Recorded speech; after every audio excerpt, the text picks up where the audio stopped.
Hey y'all, welcome guys to ArcLive edition of the week after SCR. Is that the official name for That's it? the official name for this ArcLive. How's it going, y'all? My name is Samifish. I shouldn't clap. You're really enthusiastic about yourself. I think I'm really have happy. to clap for myself. No, I'm afraid for the mic. We had mic troubles before, and like it's gonna explode the mic. Anyway, what's your name? I'm gonna snap for mine. All right. You heard that quality on that? That's a quality snap. I'm Mecha MacGyver Sanchez. El Mero Mero. El Mero Mero. I'm here. There you go. I'm happy to be here actually. Why? On the week after SCR. Specifically, after. Yeah. Specifically, They tried to after. have me other times, and I was like, no. Not before. Not before. Not Not way during, before. not during. But right after, I'm all about it. Well, I'm glad you are here after because we're going to talk about SCR 2018. There was a lot of Air Dasher anime events over there, Arc System games.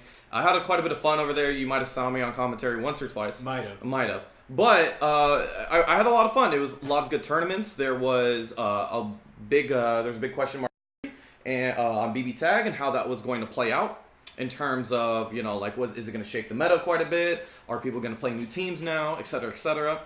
Also, gear coming in. Obviously, we had a pretty decent tournament last year, but it was on the same week as Sea Otaku. So we didn't have as many people. Now, this time, we had a much better tournament. We had quite a bit of our friends as well get into top 8. It was a great event. And also a couple other games as well, including CF and Eunice. Those also had great tournaments. But that is, we were just on after SCR. And we're going to talk about that a little bit. We're going to talk about some other things as well. We have resident answer player of Socal and one of 3 in U.S.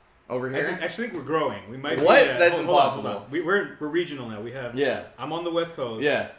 Faulty's in Texas. Yes. I don't know what that counts as America. That's Texas. That's Texas. Shinjin. Yes. He's He's full-time answer now. I'm pretty sure. Yeah. That's Midwest. Yeah. I think there's one on the East Coast, or there's like another one in the Midwest, which we're gonna count as the East Coast. Okay. So we have like the 4 corners. I'm sure Midwest is in love with that. Oh, yeah. Midwest, East Coast, same thing. Whatever. Yeah, It's 4-hour flight at that point. You know, whatever. Yeah. There's probably one in Canada. Yeah, right. Yeah, and that's just like super high U.S. Yeah. It's high U.S. Yeah, it's legal there. It's North U.S. Yeah. So we're going to talk about some answer. The reason why is that we think that this character hasn't gotten a lot of shine into Guilty Gear, and it is very rare, actually, that the new characters in Gear haven't gotten shine. You might be curious as to why that is. It's interesting because we have quite a bit of Leo players. We have quite a bit of Jam. We have quite a bit of even Heihyun, actually. We have a decent amount of Heihyun players if you want to think like, oh, maybe it's just the new characters that aren't getting love.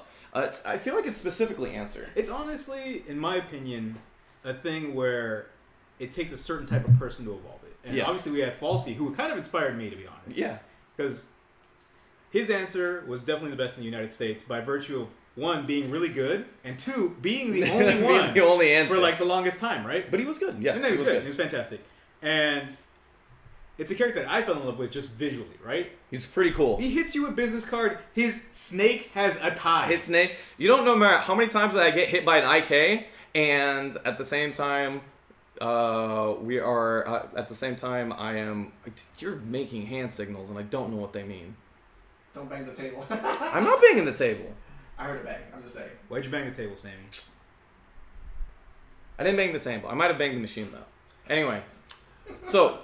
No worries. Yeah. What was I talking about? We were talking about you getting repeatedly IK'd, and every I'm like, time check you out his tie. look, he has a tie. I'm like, yes, Sanchez. Snake I know. has a tie. He has a tie. It's pretty darn cool. Yeah.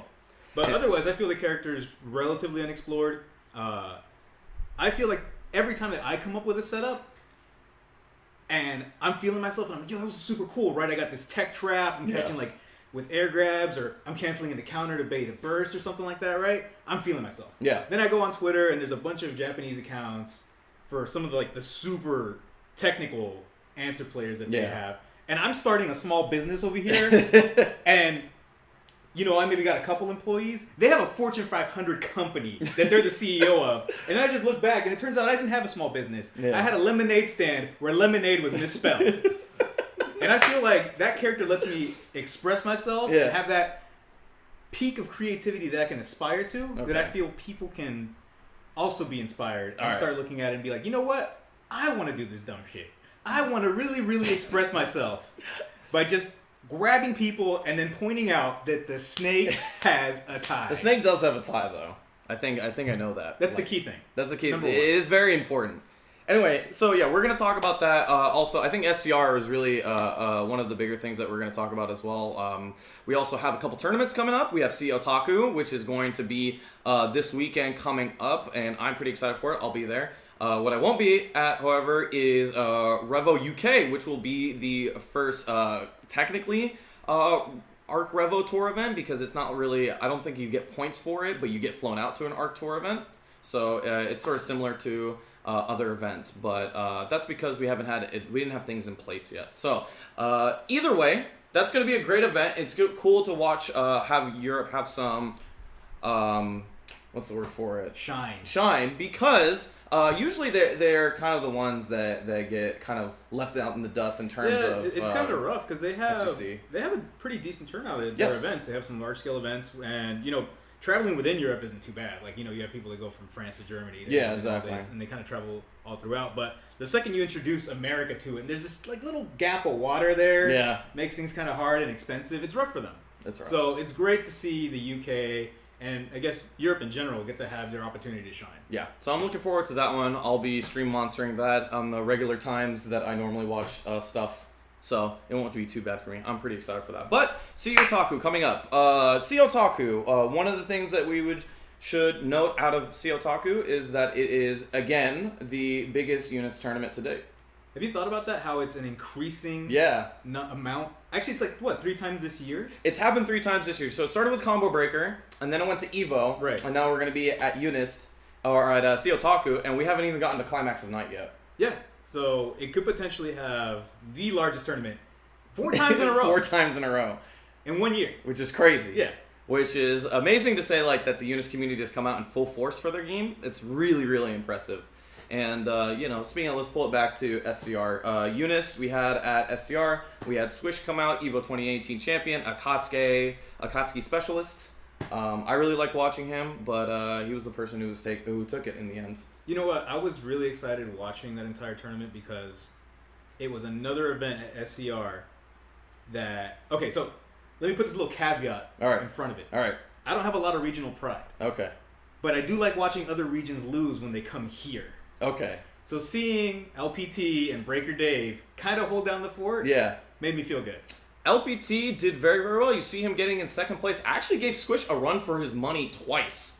I was really impressed with his Byakuya play. Yeah, I think if I remember right, the first set was pretty close when they played. He went all the way to set point, and then Squish ran it back. Yeah, and then in grand finals there was the reset, and then Squish overtook him. Yeah, with a pretty strong read.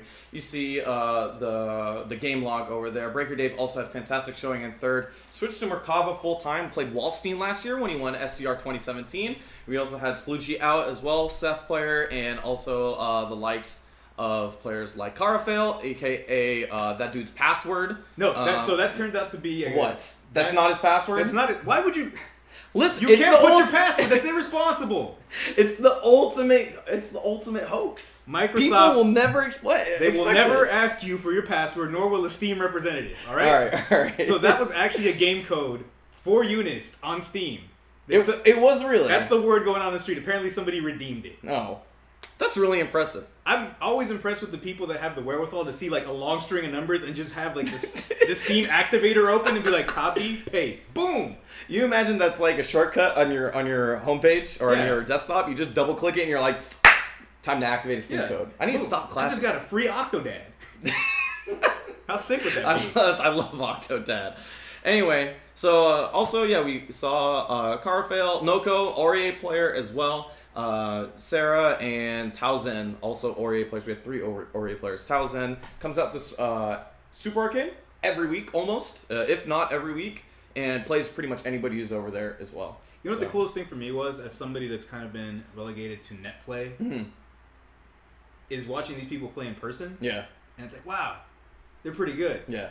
I almost want to go out there. Almost. Yeah. All right. Pretty good. Almost, though. Yeah. You know, that's as good as anything, really. Like, that's as close as you're going to get for the most part. Yeah, that's about as close. That's pretty good. It's pretty much. You don't know how much we struggled to get him out here. like put it in this room. We also had CF as well. We had Jonah and taking it with the Valkenheim and Mai. I believe he played Mai in Grand Finals versus Breaker Dave, but I think Mai was after the reset. After the reset, though? It was Valk in Grand Finals for the first set, which Breaker Dave won, and then he had to go to Mai. Or I wouldn't say had to, but decided to go to Mai. Decided to go to Mai, then he took it with Mai. Yeah, took right? it with Mai. Second place, Breaker Dave. Third, Kizzy K. And then fourth was Sora.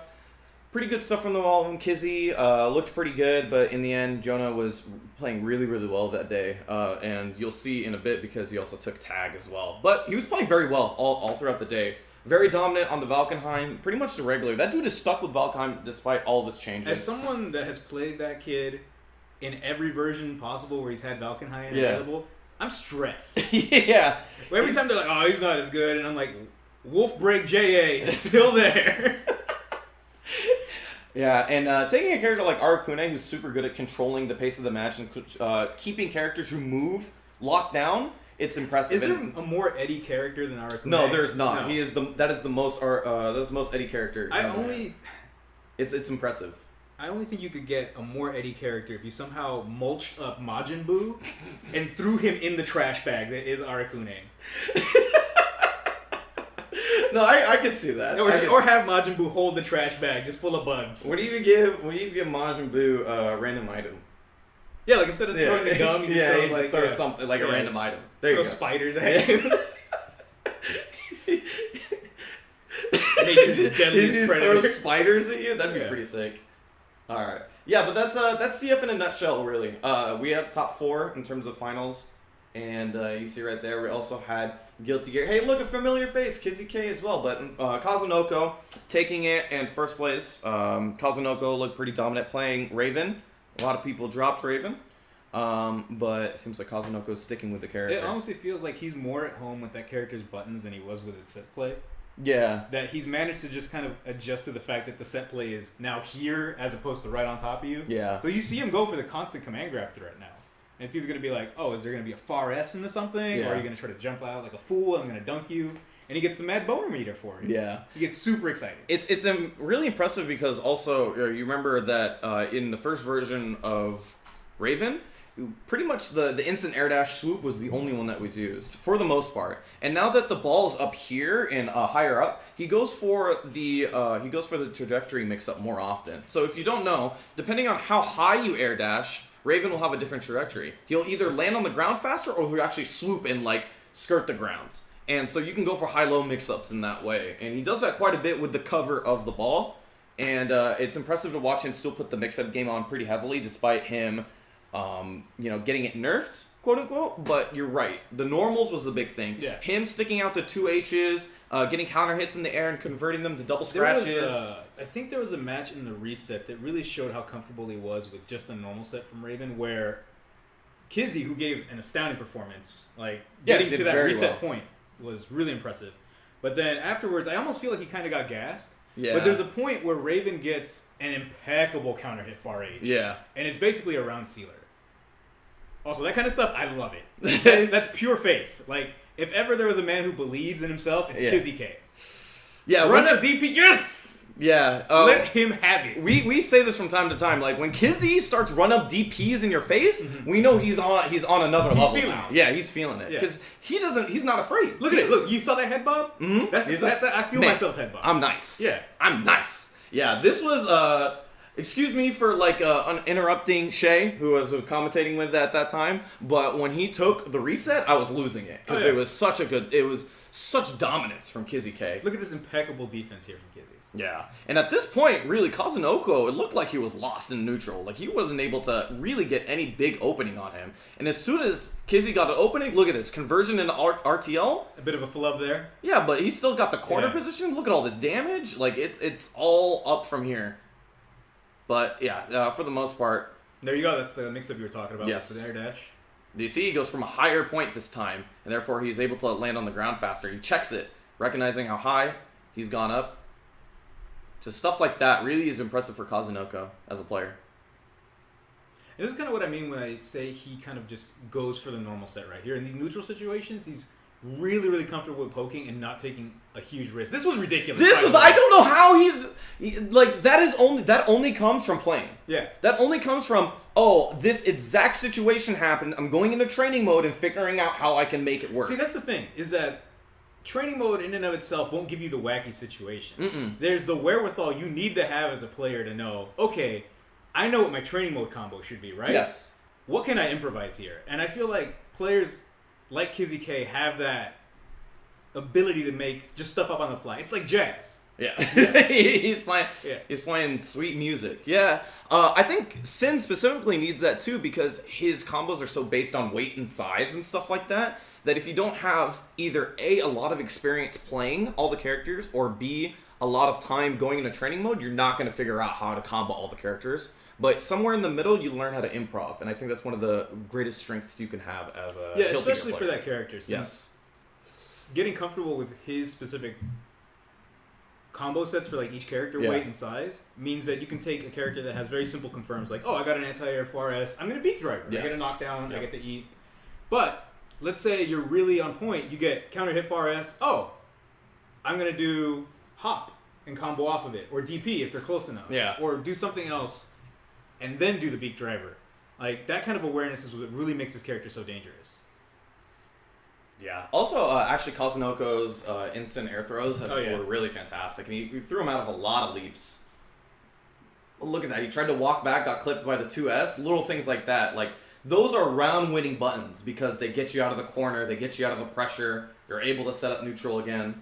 Yeah, and I want to point out the great observation you have that he's using these air throws against leaps, right? Yeah. Because one of the things you see in this entire set is that Kizzy does not go in too heavily when he's on offense. Mm-hmm. He will repeatedly leap and then air dash back. But the fact that he's air dashing back means he's committed, so that makes it a lot much easier for Raven to try to chase after it. So you'll see he tried to go with Raven 6P as an answer, which is a fantastic answer. Yeah. But once you see that get baited a couple times, you can't keep going to that well. Yeah. See him also making an adjustment in the middle of between Winners Finals and Grand Finals. Instead of going for Eat YRC or Eat RC, he was going for a lot more Voltic Danes. I mentioned this on commentary. It's largely because he wants to keep the tension pulse. Because supers don't hurt your tension pulse, but RCs do. And if you don't know what tension pulse is, tension pulse means the amount of meter you're able to get at a certain point, depending on the momentum of your character. So things like RC will stop the momentum of your character. However, supers will not. Man, you explained that in like the most wordy way. You definitely went to college. Maybe. You could have just said it's the rate of meter you get depending on the actions you're taking. So the more aggressive you are, the faster your I your threw the meter word gets. momentum in there. Whatever, man. Like three momentum syllables. could be anything. Like you could It's explain like it. three syllables. Not that big of a deal. You also could have honestly. just pointed out that there's a little glowing thing over the bar that shows you how fast it is. Yeah, but that doesn't. Did you know that was there? Yes, I did. Okay, why didn't you point it out then? College boy. It's college. I can write a dissertation, but I can't tell you. I can't tell you what a painting is supposed to mean. You can dissertate these nuts. All right, sounds good. But yeah, at this point, Kizzy was still looking pretty dominant. I believe he ended up taking this game and then Kazunoko, or was it Kazunoko first and then Kizzy responded? Yeah, because I remember Kizzy taking a single game in Grand Yeah, Finals. this was 3-1, wasn't it? Yeah, in Grand Finals reset, he was able to take it 3-1. I honestly feel like we've seen this tale before, Kizzy playing Kazunoko, and it always feels like Kizzy has this fantastic start, but if it comes to the point that he has to go through an entire reset, Yeah. I almost feel like, I don't even want to say that he gets gassed, I almost feel like the adjustment just comes too slow. It could be, yeah. And the thing about Kazunoko is that when he plays, when you play a ton of games like this, adjustments have to be made because you can't really rely on having an immense amount of tech. You can't really rely on having you can't really rely on having a game plan that's going to work every single time. You have to rely on being able to improv in the middle of the game. And I think what lost Kazunoko in the Grand Finals before reset is that he didn't have the ability to improv. And so after he started making adjustments in this set, it really looked like Kizzy wasn't able to return the favor. I think that the little gap that he had between Winners Finals and Grand Finals helped Kizzy K, but the reset helped Kazunoko. Yeah, this was a really strong round from Kizzy. Yeah, one thing that Kizzy's gotten really good at, and the thing that we used to harp on him a lot before, is that his meter usage used to be really rough. Yeah. And his meter usage has gotten a lot better. And I think as of, like, I would say Northwest Majors 9, when he took one of his first majors, he looked really good. And after that, there was a confidence from him that was sort of progressed from then on. Yeah, it definitely feels like the evolution of Kizzy has been away from the sort of scrambly, I need to RC this situations. Yeah. And I actually want to point out, the reason he lost that last round was because of that kind of panicky situation. Yeah, panic burst, and he It lost. was a panic burst and then a panic YRC that got counter hit. Yeah. But otherwise, when you see Kizzy RC, there's so many times that I play him in person, it's just like, well, guess I'll die. Yeah, his RCs are usually on point. He does a lot of studying on RCs as a mechanic because it is obviously a huge part of the game. He watches a lot of footage as well in terms of like how we as US players, RC or NA players, I guess in general, because Canada's been pretty strong recently. Oh yeah, definitely. And how the Japanese RC is or YRC as well. There's a little bit of a difference in how they YRC. It's pretty interesting. But he tries to study from them quite a bit, obviously, since they have such a great scene. Yeah, this match ended up looking a lot more panicky than all the others. There you go. I like the blitz idea, but it's just when you have so much control and the fireball's already out, it's sort of still leaves you in a bad spot because it leaves you the opponent able to respond. You kind of want to blitz when the fireball's coming out so that you have the ability to like reject it and then return. Is Raven's 2H a low? Raven's 2H is low. Okay. Because I was wondering if you could have low blitz there to avoid the ball mix-up for a second. Look at that. Yeah, the Impeccable bait. delay air dash. Very good way. This is delay. You might wonder why delay air dashes don't work at like the mid level. It's largely because you have to set it up. And you have to set up the fact that you're just going to jump in, right? So all those regular leaps led to that. You have to sort of put it in the opponent's idea that your anti-airs are not consistent unless you look for the anti-airs. You can't read them. You have to react to them. And a big part of that, let's be real, is also conversation you're having. Right. You're like, hey, I'm going to tell you that you're I'm going to bait it every time. Yeah. But if you realize that they had headphones on the entire time and they're doing Kai 6P regardless, Yeah. and you still try to bait it, Yeah. you might have a problem there. Nice. Oh my god, see The this normal 2H usage. 2H is insane. 2H is maddening how good it is. Just you see him, look at that space control. And technically, like in gear, we really haven't learned to whiff punish normals like from that range because we don't have a Dulcim. The closest thing we have is to an Axel. That's not really whiff punishing normals, right? A lot of times you stuff them or you do something that trades horrendously in your favor. Right, like that would be a Street Fighter sweep for you to like whiff punish sort of thing, right? In Dulcim, if you were to Dulcim whiff punish. It'd be a really hard space to control for Sim because the only thing he's going to be hitting at that range comfortably is Beat Driver. Yeah, exactly. And you'll notice that this entire set, Kizzy outside of Air Beat Driver isn't doing too many in neutral. Like on the ground, he's using Slide to get in because that's going to go under Needle. Or potentially counter hit for huge damage. Yeah, he pocketed. That's the thing. I just remember that he pocketed the command grab quite a bit. It was very impressive because your game extends a little bit when you start putting the command grab, but his neutral was so good that he didn't really need to go to it all that much. I honestly feel like that's more of the Kazunoko style. Like we don't see Kaz go for the dash mix-up, like going through normals like we would see Zadi or other Raven players go for. Yeah, exactly. And his command throw usage is, I would say, peppered. Like, yeah, he has a game plan. That's the stake. The command throw's there to add some seasoning to it. It's not a big focus. Yeah, I would agree, definitely. There you go, RTL, and then he has 2 meters, so he does that route and then charge up Beak Driver. Yeah, it's a chunk. It is quite a bit, yeah, definitely. Oh my god. Call out. That is such a bad feeling. Yeah, and then he gets a counter hit, 6P that time, combos it. And you can see that's 2 throws. That means he's already going to be at level 2 in terms of meter. That's 3. That's it's max excitement, basically. Yep, and that's why he goes into super, because once you get max excitement, this does a chunk. What is this, like 50 hits? It's like, yeah, something like a 49. There you go. Then OTG. Nice. Good response on the OTG. And then Voltic Dane. Same thing, just trying to go for pressure here instead of using the RC. That was a great mix-up off of that. That was scary. And then all that pressure done, the risk gauge up from the Voltic Dame. There you go. One more time. I really want to say that was a brain fart on Kizzy's point, because that had to have led to a knockdown. Yes. Like, what was it? That far hit into standing H would have gotten him a knockdown, would have gotten him his calories back.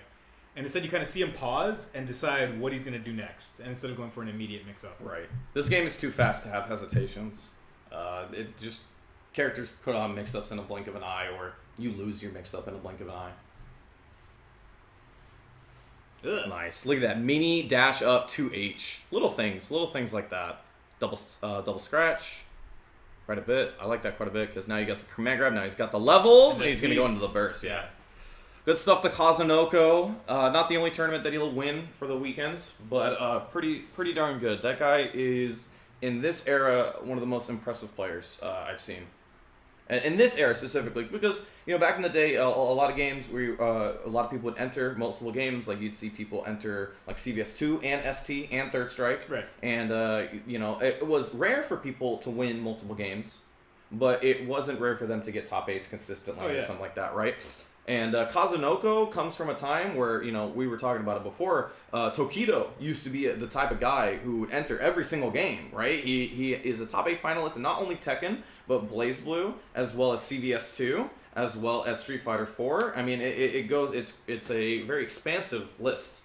And so for him to see a guy like Tokido go down to just Street Fighter 5 and watch a guy like Kazunoko go from Guilty Gear to all these games. Right, he's really expanded it. It's crazy.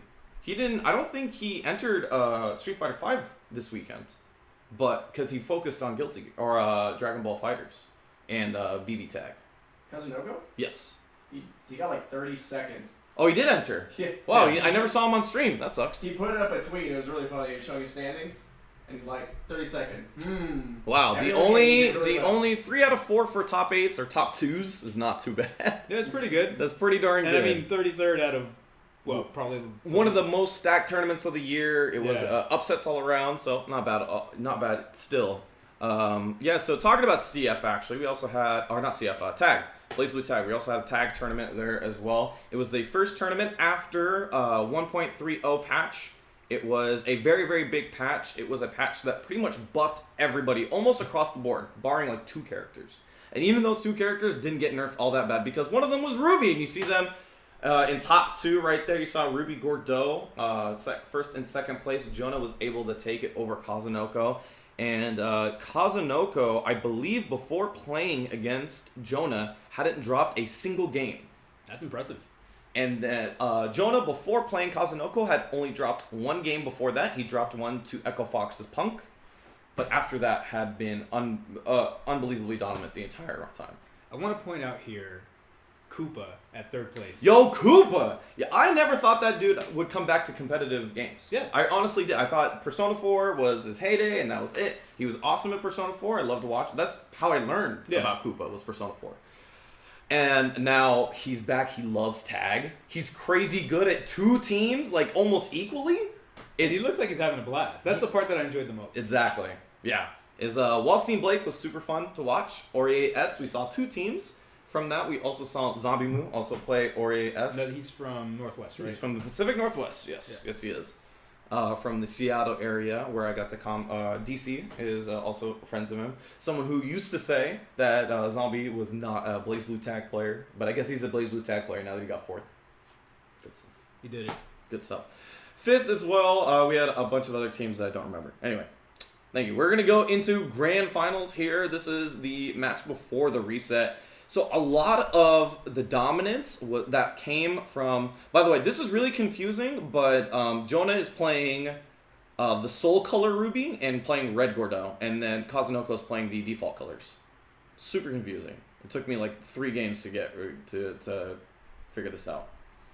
But a lot of what was really good from Jonah in this game was that his pressure was fantastic. He did not crack under the cross combo mix-ups.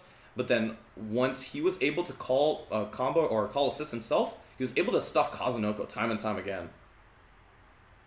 Got that. Yeah, Jonah's definitely that type of player who is exceptional at being oppressive.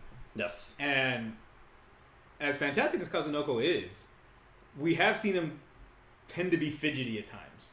Mm-hmm. And when he doesn't get to escape, that's when you see him lose. Yeah. Also, I want to say that probably the thing that won him the game most importantly is that his defense. He had throw techs, he had command grab reads, which he punished with 2B instead of just a jump, like just a meaty button in his face. Just little things like that really, really sort of show the confidence of a player rather than just, a guess. You sort of have a real read on somebody.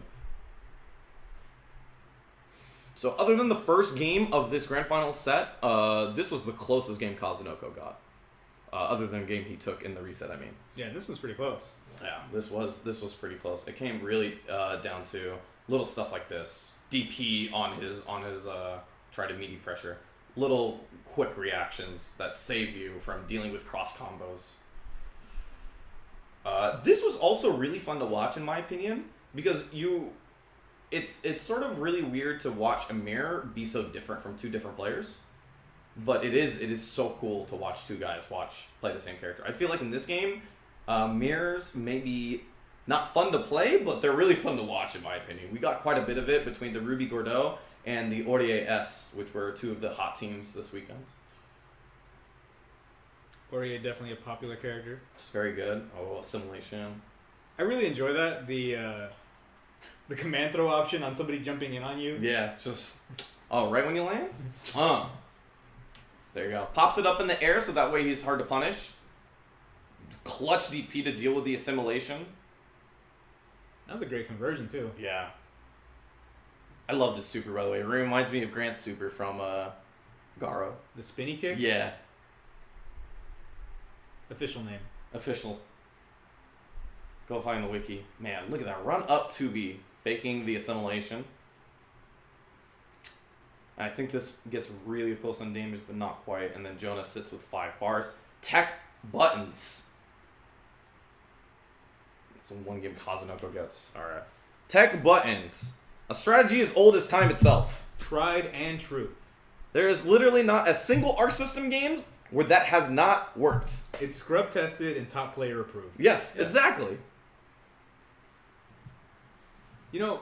Watching this camera, it made me wonder why they had this set up for BB Tag and not for Gear. Because this feels like they're miles away from each other. Yeah. Whereas Kizzy and Kazunoko felt like they were, sharing a bunk bed or something. They were on the other stream, while this one was on the main stream. Oh, so they're like multiple stages? Yes. Or multiple parts of the same stage? Yeah. I wouldn't know. I wasn't there. Because, Ontario.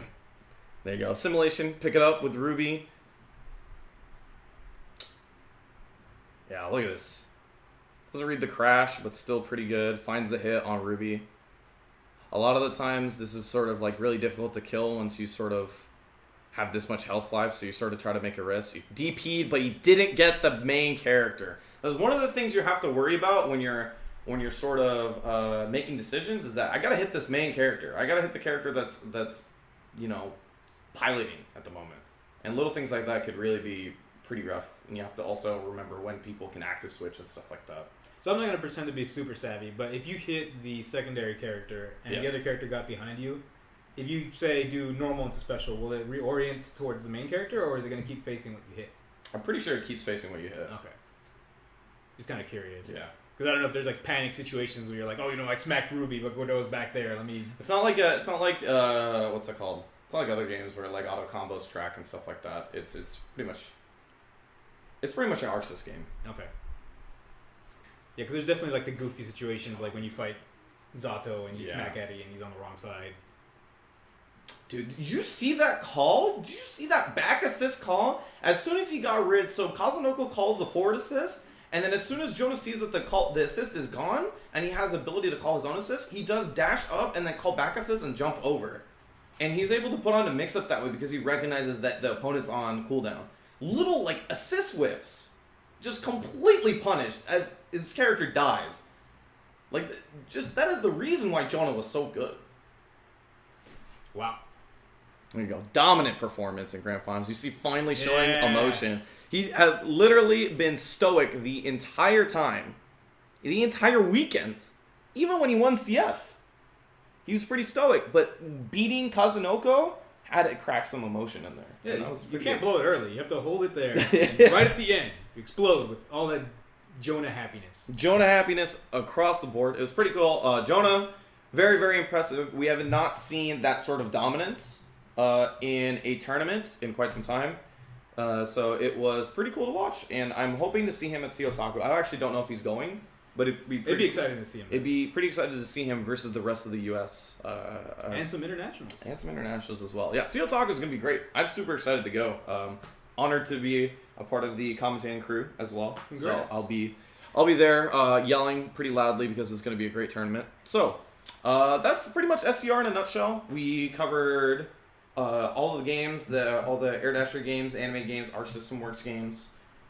Those were all great events across the board. I'm honored to have called most of those, and it was quite a bit of fun. All right, so I'm trying to see. All right, so listen, man, you are so bad at saying things with your hands. He's Am I definitely the worst at You might have charades? Yeah. You might have like the Mr. Burn hand signs. All right, let us know, producer. What's up? What are we doing? All right, so let's take a fiver, and then we're gonna get into the lobby for PS4. Right, sounds good. So we're going to take a little break, and then we're going to have a lobby set up for you guys to get into. You can get some games versus this man right here if you want to play some Answer on your own versus the one of the best, El Mero Mero. And it will be right back, so don't go away.